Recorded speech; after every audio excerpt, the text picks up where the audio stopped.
Whether it's cars, comics, video games, or violins, there's a little geek in all of us. It's time to give your geek a voice. It's time for Geek Therapy. Here's your host, Johnny Hamburger. Welcome to another episode, or another installment, or whatever you want to call it, another Geek Therapy Radio. I am your host, still, Johnny Hamburger. I am so happy to be... Can I talk this week? Let's try to talk this week. I know I just spent a lot of time, about a week or so in Italy. I didn't have that much wine. If you look at the previous episode of Geek Therapy Radio on YouTube, there's only evidence that I was drinking maybe half of a warm Italian beer. So anyways, all I'm saying is I haven't had enough alcohol to justify the slur. I'm Johnny Hamburger. Welcome to another week of Geek Therapy Radio. Remember, Geek Therapy Radio is on Facebook, on Instagram, and it's also on YouTube, where you can go watch these podcasts, because after it airs right here on KPRC 950 on the air, after that, it's called a podcast. So if you're listening to it right now over the air, it's a broadcast. And if you're listening in your car on your way to work, anytime in the morning, afternoon, evening, but you're listening to it digitally, it's a podcast. So I've got quite a show lined up. I'm going to do my best. To keep on track, because I tend to go down these rabbit trails, which is perfectly justifiable. That's what geeks do. Our brains just meander. They wander and meander through topics. It wanders and meanders through life. That's why geeks like us are so interested in so many different things. Yeah, so I got a lot of topics to talk about this week on Geek Therapy Radio, and I'm going to get right into it. I'm going to get right into this topic of, engines, gasoline engines. Okay, so Mazda is planning to they've been working on this new engine, and it's a compression ignition. I can't even talk. It's a compression ignition gasoline engine, basically a diesel. Well, it works how a diesel works. A diesel ignites the air and gas mixture through compression. When you compress the gas and air together very fast and ultra high compression, it heats up to the point of combustion. Well, technically a diesel engine has a glow plug, which the diesel passes over the glow plug to get heated up first. So it goes into the cylinder already hot. So once the cylinder compresses, it heats it up further to the point of combustion.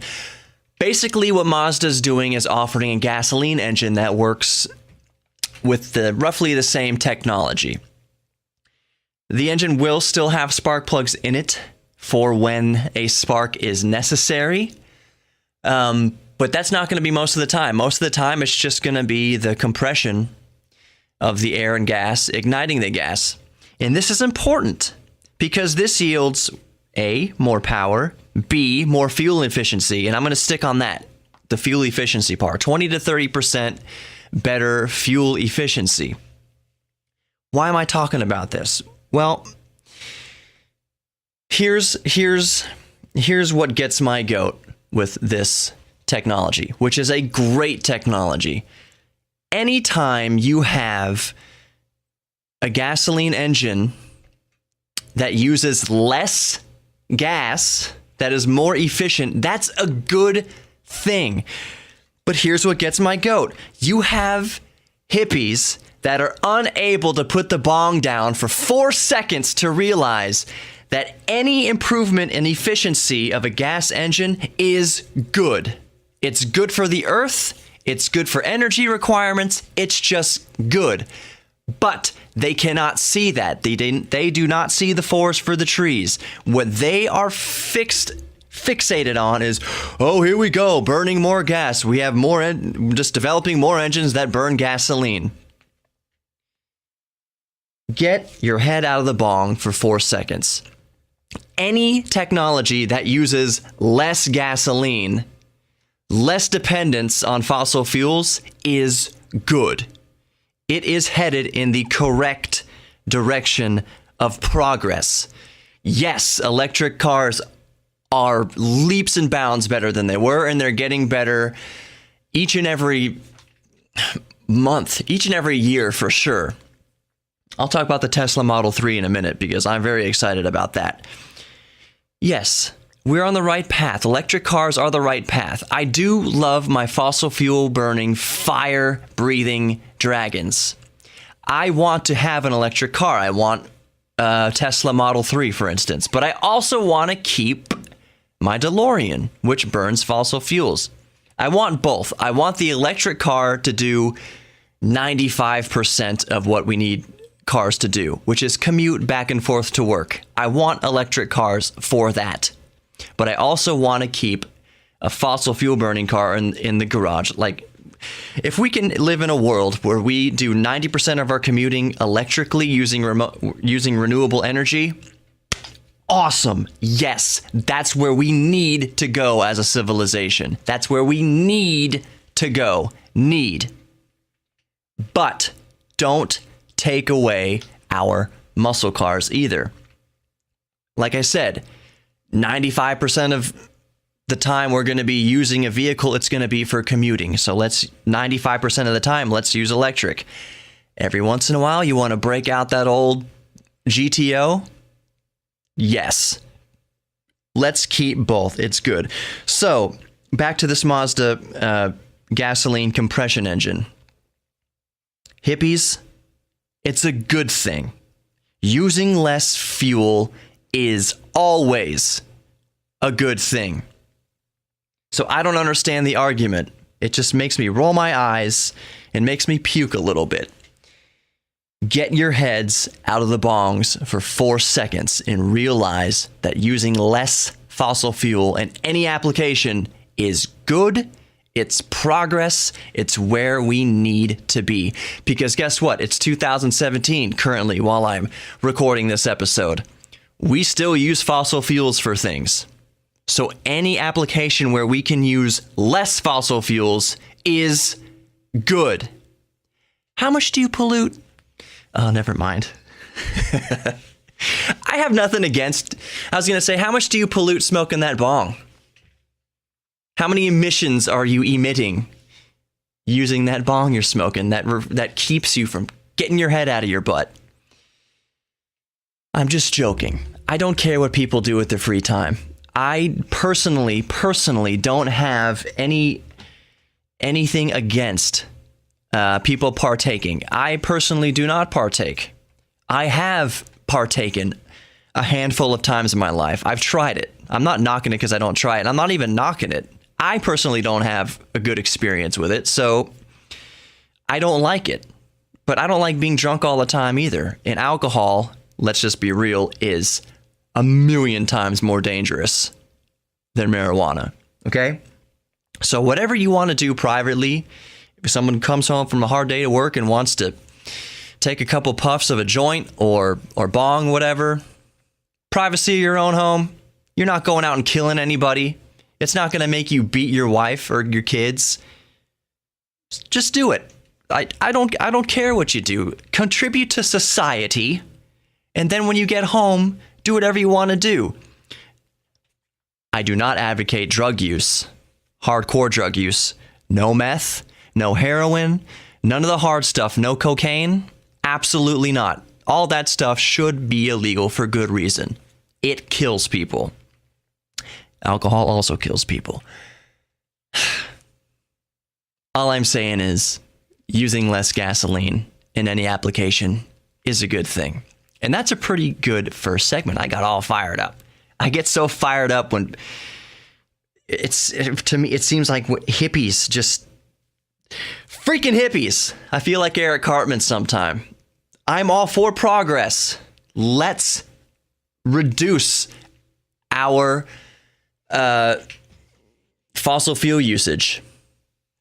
That's a good thing. But don't poop all over new technologies that use less fossil fuels. That is progress. Right now, we still use fossil fuels in conjunction with electric vehicles. That's the reality in 2017. So anything that reduces fossil fuels is good. And that's the end of the first segment. I'm Johnny Hamburger. You're listening to Geek Therapy Radio on Instagram. It's on Facebook. It's on YouTube. And for the record, this episode is being recorded on my NVIDIA Shield tablet, which I think came out in 2014. But you should see the video quality is pretty good. It's still an awesome tablet. Stick around for segment 2.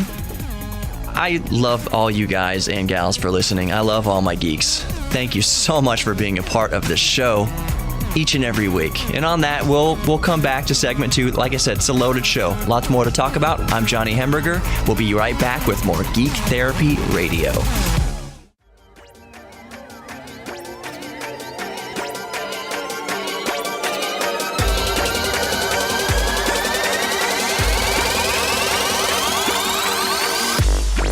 Welcome back to Geek Therapy Radio. I am your host, your mental curator for the evening, or your drive, or your commute, or listening at home, doing whatever.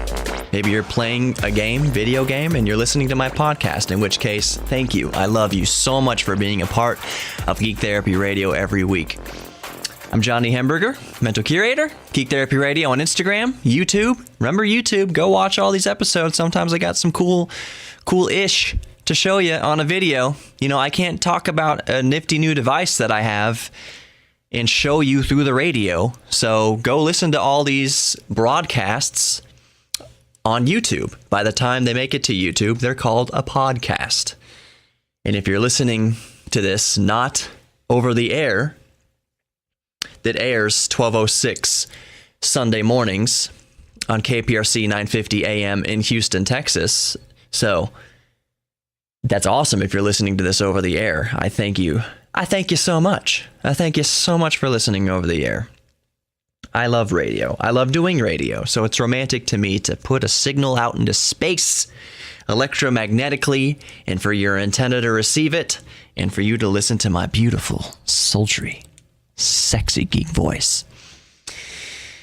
So we're back. Segment 2, Geek Therapy Radio. What episode is this? 23?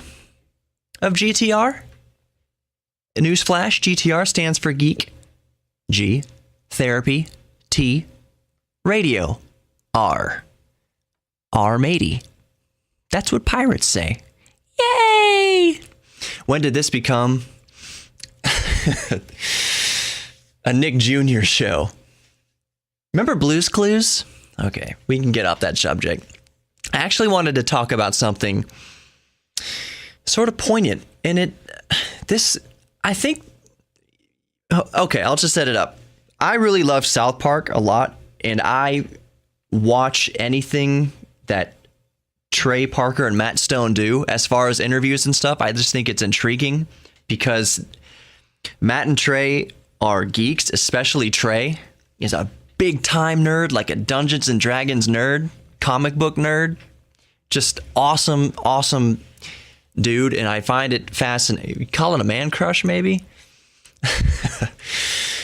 I just think what he has to say about things is awesome, and not awesome because it's so profound or that I think he's a genius. It's just so like basic and grounded and real. So I like finding interviews he's done, and he did an interview recently with Chris Hardwick on the Nerdist podcast, which is a huge podcast. It's one of the most popular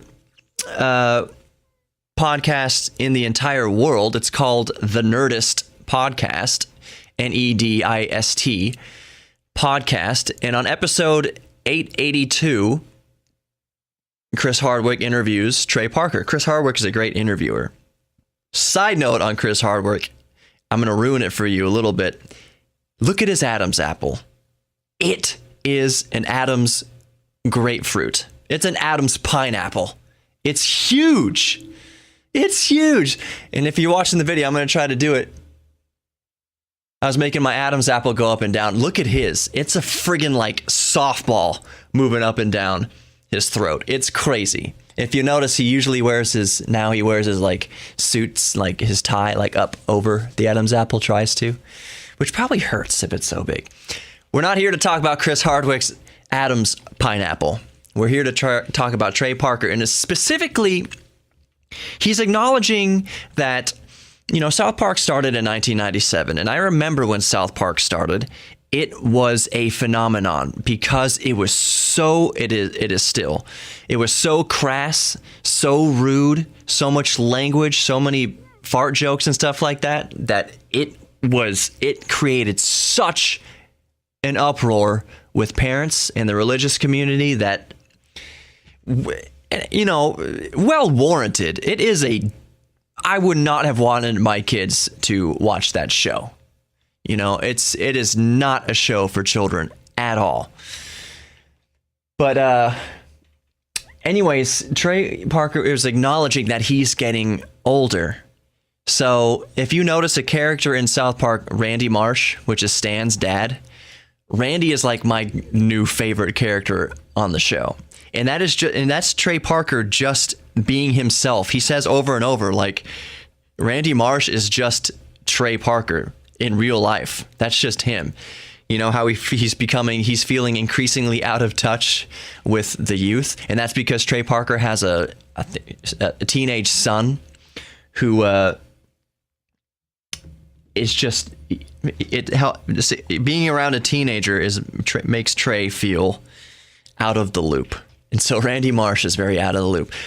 So Trey, and I'm going to play the audio here, but Trey Parker's talking about teenagers, and I would say to an extent, I would add a note that this applies to a lot of adults too. There's an episode on South Park where all the kids take Cartman up to the woods, and they take his iPad and his laptop and his cell phone and stuff, and they destroy them all.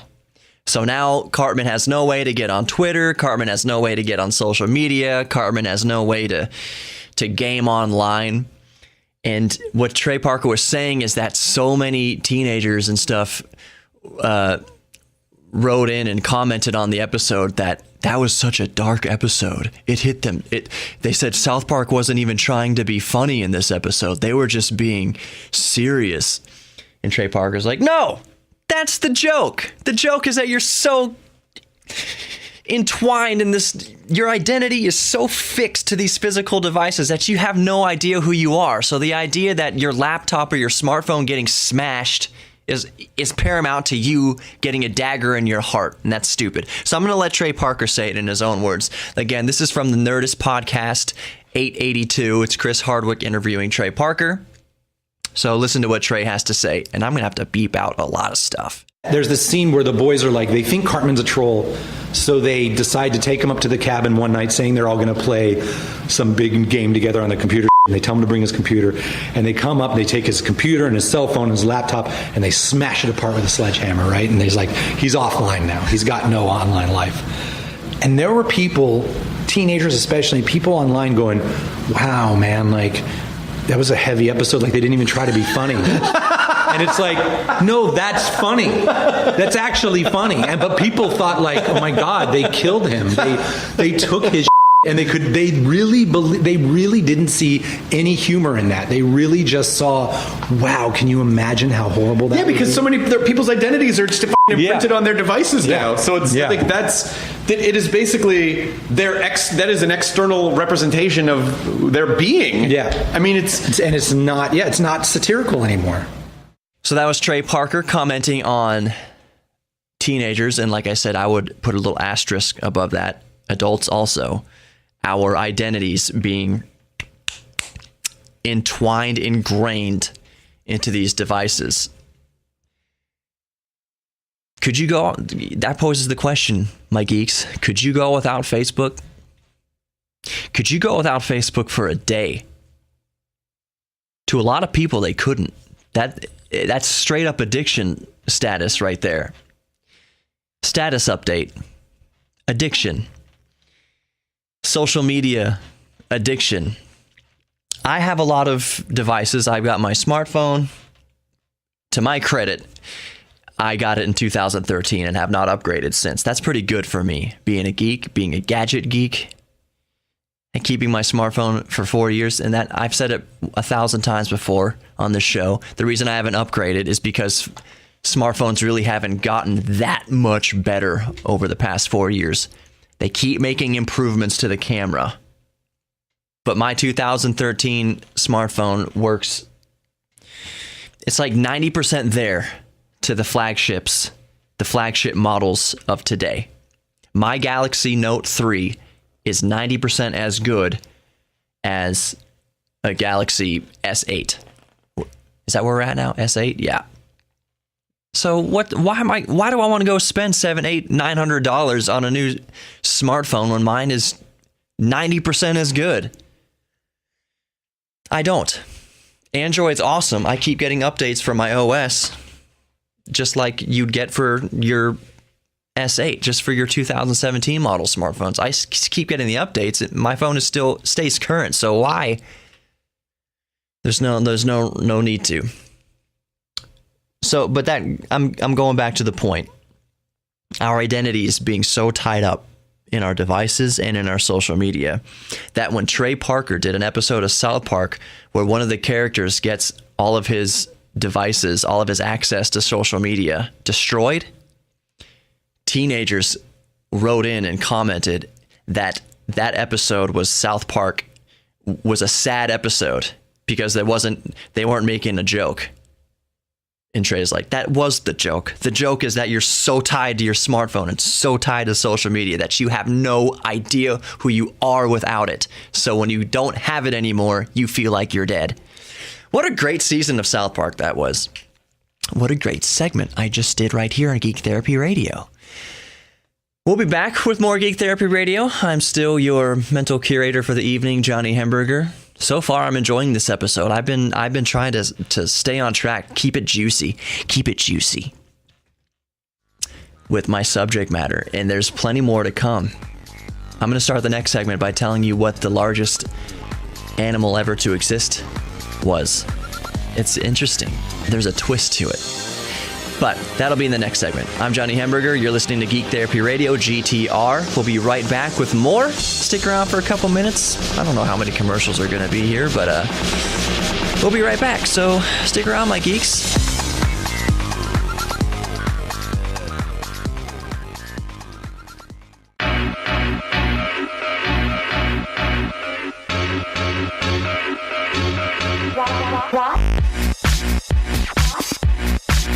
Welcome back to Geek Therapy Radio. I'm still Johnny Hamburger, your mental curator for the evening. Geek Therapy Radio on Instagram, Geek Therapy Radio on Facebook, and Geek Therapy Radio on YouTube.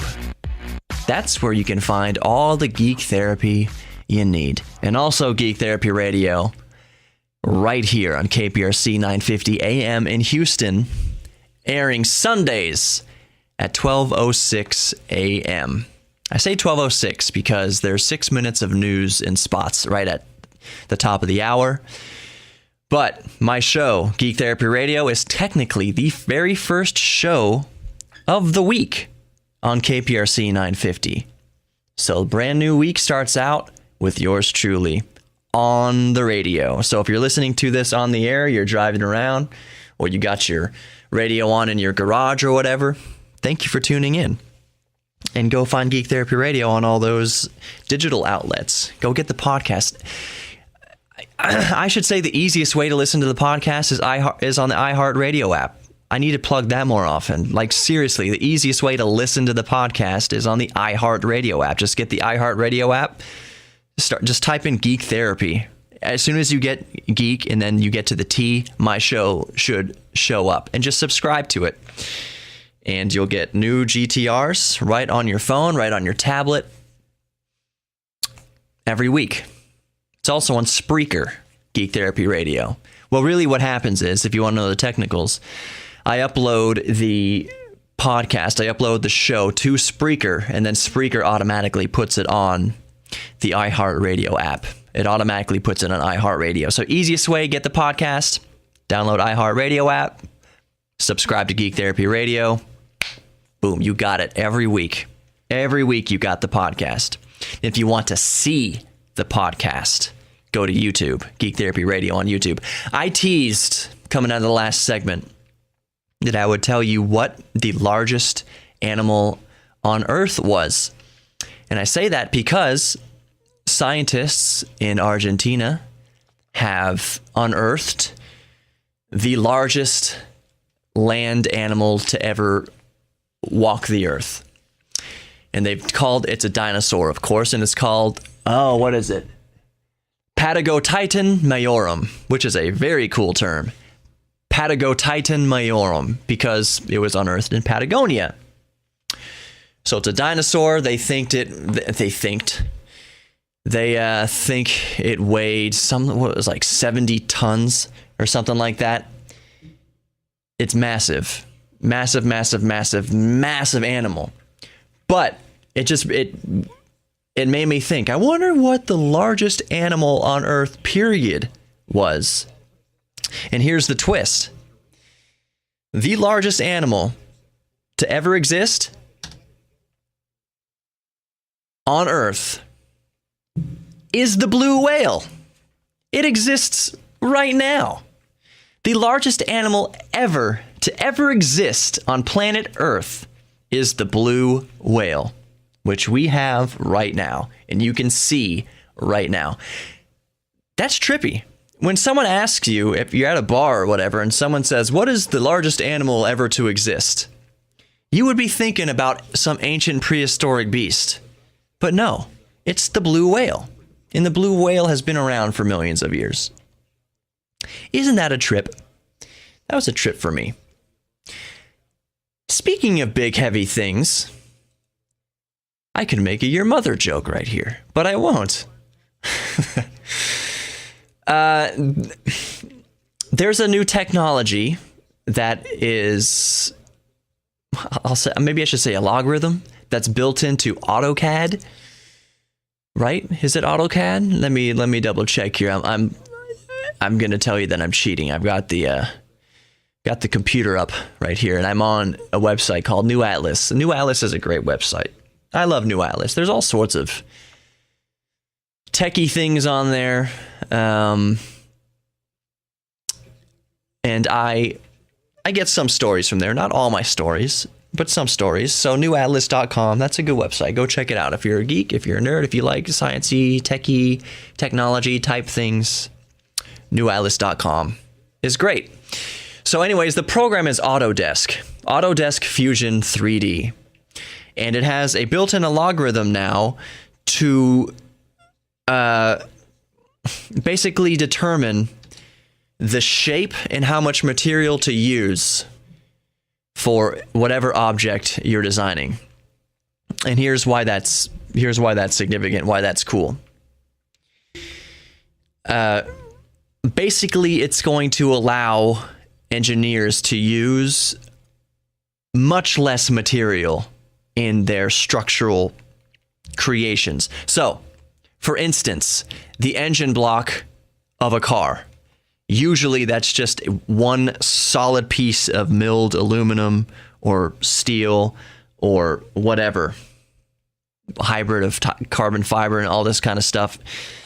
The point is that let's use an aluminum engine block for whatever. Aluminum is a light material, but really there is you can use a lot less aluminum to achieve the same strength in that engine block.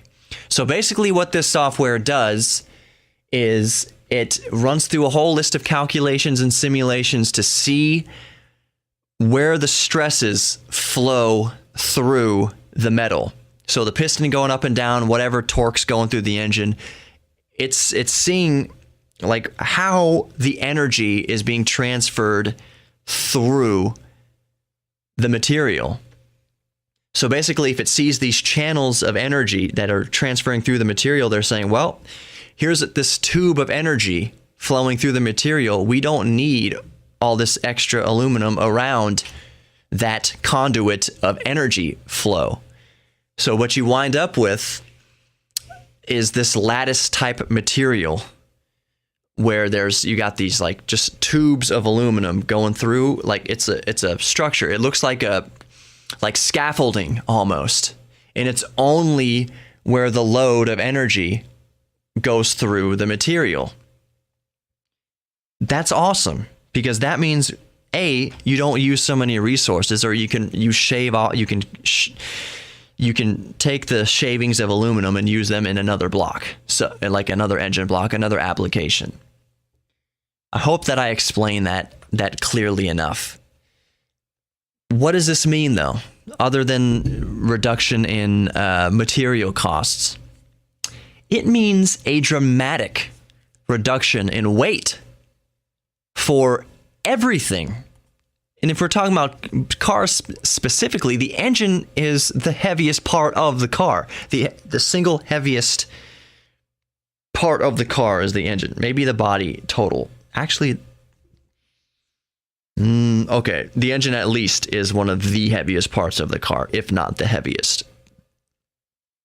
So if you're able to reduce the weight of the engine by 20, 30, 40, 50, 100 pounds, maybe more, by basically taking out the excess metals that you don't need in the block, instead of having a solid block of aluminum or steel, you just have this lattice work of steel tubes basically going around that the energy transfers through.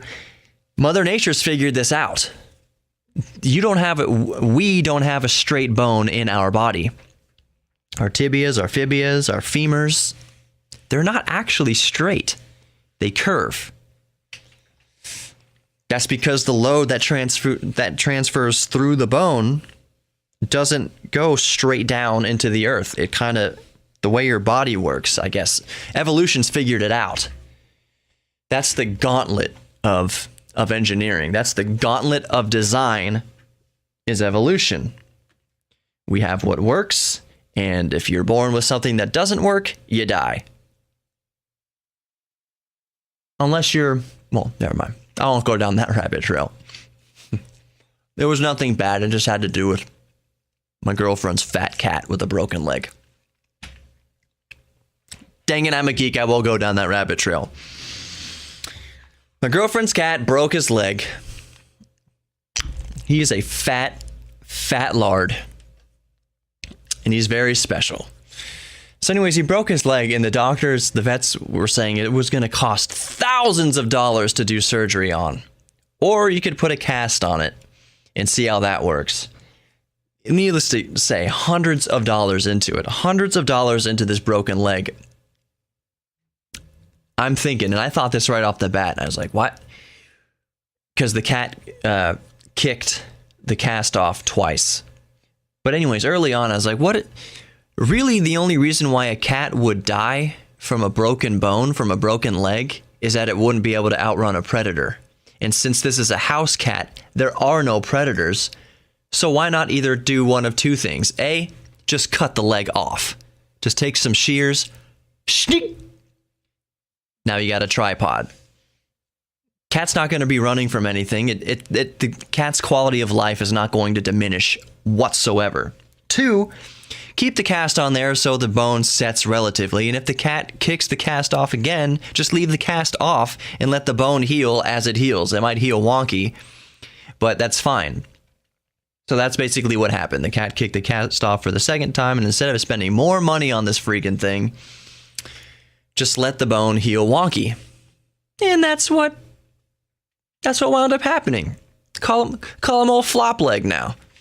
He doesn't really have a flop leg. The bone, you can just tell that his foot is angled, and it might be in my imagination, but angled slightly off. But it doesn't matter. He's perfectly fine. He was so much happier not to be in a cast. He stopped meowing and the caterwauling and the crying. He stopped crying when the cast was off, and he just had to, favor that broken leg for a while. His quality of life did not change at all. So, I guess humans are interfering with the evolution of felines, because in the wild, that broken leg would have been a death sentence. In a house where he's no more than 20 feet away from his food bowl at any given moment, food that's provided for him, he doesn't have to hunt. He doesn't have to run on that broken leg to catch a mouse or carry his fat lard belly jangling back and forth to run after a mouse or a rat. How did I start talking about reducing materials through advanced load simulations to a cat's broken leg. Oh, because now his leg it wasn't load bearing for a while and it healed wonky. More Geek Therapy Radio. I'm Johnny Hamburger, Geek Therapy Radio. YouTube, go watch it. Geek Therapy Radio on the iHeartRadio app. That's the best way to get it. We'll be right back with more more Gecko Therapy Radio. A whole segment on geckos coming up. Psych, we're not going to do that. Geckos climb on ceilings because they have tiny little microscopic hooks in their paws. That's how geckos are able to walk up glass and stuff. They have microscopic little things, kind of like Peter Parker and Spider-Man. I'm supposed to be getting out of this segment. More Geek Therapy Radio to come. Stick around a couple minutes. We'll be right back.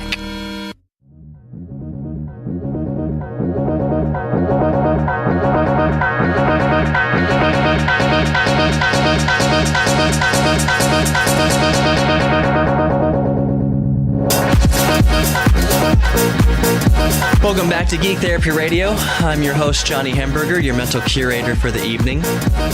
I did record like 3 segments, or 3 minutes already, but the computer didn't seem like it was recording, so I went back and I stopped it to redo this again. Turned out it was recording, so I just wasted a good one. Anyways, Johnny Hamburger, Geek Therapy Radio. This is episode 23. So, if you're listening to a best of in the future, if for some reason I couldn't record a new episode of GTR, this is from Geek Therapy Radio episode 23.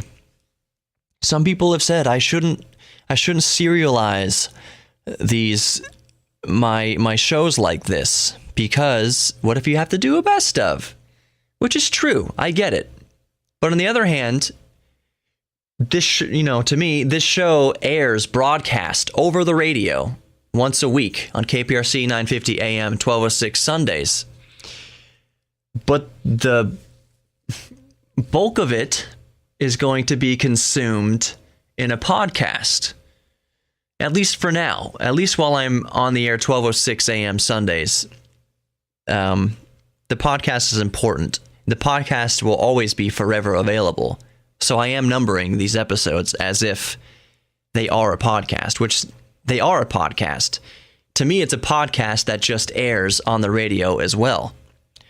Not to say I don't want to make good radio, because I hope I am making good radio with my sultry voice. Let's get the bass down low. AM radio. But yeah, so this is from episode 23 of Geek Therapy Radio. This is episode 23. So if you're listening to a best of, yep, now you know when it's from. Episode 23. Go back and listen to that entire episode. What the heck did I want to talk about this segment? Oh yeah, this is the last segment, so I got to keep it kind of shorter because I tend to run on. I'll hit a few things here. Basically, this week in Geek. I know I said I was going to start that segment a long time ago, but I keep forgetting. So, this week in Geek. I need to come up with an intro for that. I'll touch on AMD's offerings again, because we finally have AMD, the CPU maker, and they make video cards too. Anyways, we finally have a price list, more price and specs for Threadripper. So they released 2. There's going to be more Threadrippers, but they've released 2 models. And the one I'm interested in is the 1950X. AMD Threadripper 1950X, which is 16 cores and 32 threads. Why is that important? Not because of all that processing power, but because the price is $1,000. In the model below that, which is 12 cores and 24 threads, is $700. And that's significant because Intel's offering the why am I blanking out on these naming schemes? Anyways, Intel's closest offering to 16 threads and 16 cores, 32 threads. The closest it comes to that price point is its $1,000 chip has 12 cores. So that's the easiest way to put it. Intel's $1,000 chip has 12 cores, 24 threads.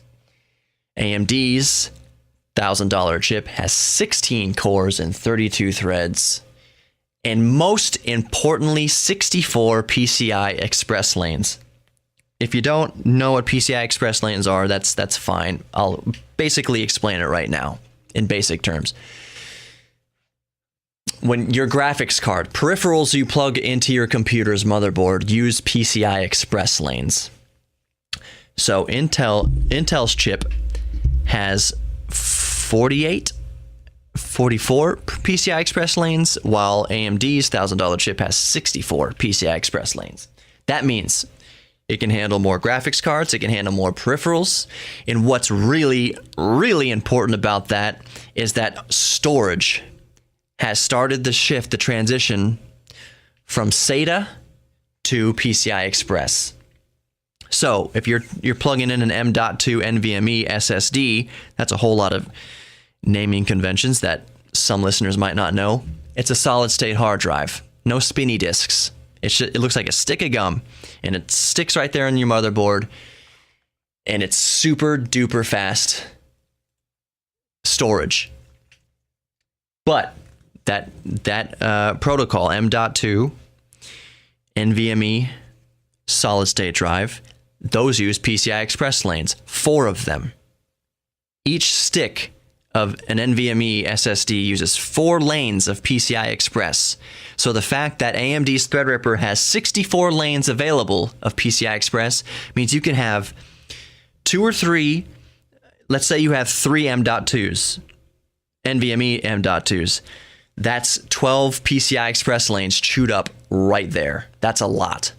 Now, let's say you have a graphics card, a high-end graphics card in there. That's taking up 16 lanes of PCI Express. So you got your 3 NVMEs taking up 12. Then you have your 1 graphics card taking up 16. Doing the math on the fly, that's 28 lanes of PCI Express. That's a lot. That's a lot. Most chips don't have, most consumer CPUs don't even have 28 lanes of PCI Express. So you can get you see where I'm going with this, is there are lots of peripherals that you plug in now that rely on PCI Express, because PCI Express is a direct conduit through the processor. SATA goes through the North Bridge, I believe, of the motherboard. So it's kind of, there's a middleman in between a SATA SSD and the CPU. A SATA solid state drive goes through the North Bridge. North Bridge hashes things out, and then it sends the information to the CPU. So that North Bridge is the middleman. That North Bridge chipset's the middleman. PCI Express, there is no middleman. The CPU is directly accessing the storage medium. The CPU is directly accessing the memory on the video card. So there's lots of peripherals that use PCI Express that chews up those lanes. So the fact that AMD's Threadripper has 64 lanes of it means that you can plug in basically to your heart content these peripherals. And if you're a content creator like I am, that's important because I have so many different devices plugged into my PCI Express slots, including PCI. I still use PCI for an older audio interface. Threadripper has PCI Express lanes out the wazoo. Another quick story because we're about to wrap up the show. Researchers have found that a study suggests action gaming could harm your brain. And some people playing fast-paced first-person shooters can harm your brain. And I will cut to the chase. Basically what it does is it creates atrophy in your hippocampus. And when your hippocampus gets atrophy, just like a muscle in if you don't use your legs get real skinny and you don't use them. And the next time you try to stand up with your no muscle legs, it's really hard to do anything.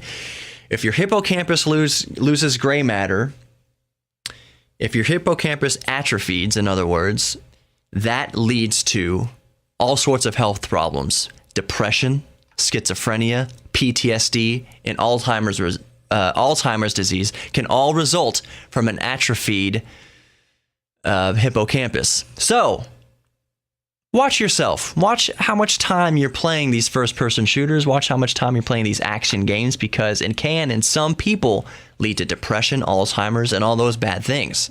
So just be careful. Just look up the research on it. It's good for your health. For your health. In other words, Steve Brule. They found that games like Super Mario Brothers increases a healthy hippocampus and makes you happier and reduces depression and basically makes you better. So if you're playing Super Mario Brothers, you'll have a better life.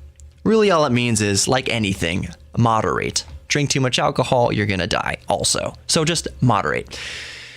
That's all for Geek Therapy Radio. Of course, I will use these last minute to tell you all how much I love you. I forgot to do that in my last Italy episode. So I just want to tell you from the bottom of my heart, thank you so much for listening to Geek Therapy Radio. I put that therapy word in there very specifically because I know us geeks, we can have